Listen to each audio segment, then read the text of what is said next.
आज एक महत्वपूर्ण बैठक यहाँ पे हुई है जिसमें भोपाल और दिल्ली से भी संबंधित अधिकारी हम लोगों ने जोड़े थे।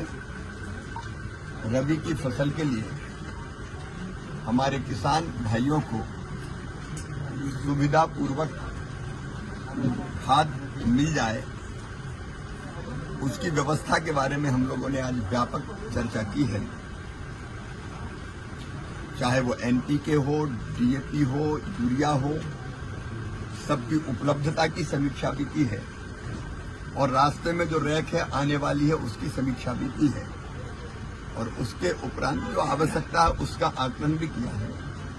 और वितरण की व्यवस्था में भी कोशिश ये की जाएगी कि किसानों को कोई दिक्कत ना हो। उसके सब पहलुओं पर रबी की फसल के लिए खाद सबको सुनिश्चित हो जाए, इसकी रणनीति और कार्य योजना पर हम लोगों ने चर्चा की है। सोयाबीन की फसल एलो मोजिक के कारण भी और कई जगह अतिवृष्टि के कारण भी खराब हुई थी।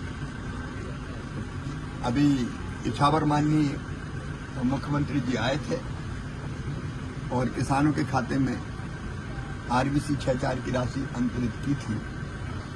कुछ जगह और ऐसे प्रकरण आए थे कि नुकसान हुआ था और राहत की राशि नहीं मिली, तो उसमें भी ये कहा कि एक बार रीसर्वे यहाँ बहुत जरूरी है, वहाँ हो जाएगा ताकि कोई भी किसान जिसका वास्तव में नुकसान हुआ है वो वंचित ना रहे और इसके बाद फसल बीमा योजना का लाभ भी मिले।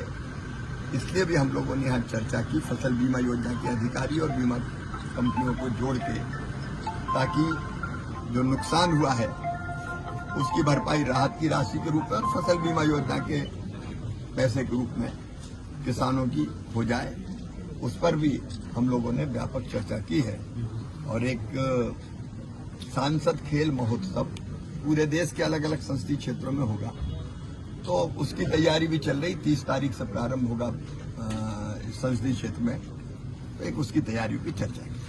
किसान बेहद परेशान, उनका सर्वे में नाम नहीं हमारा भाई साहब। वो अभी बातचीत हुई है।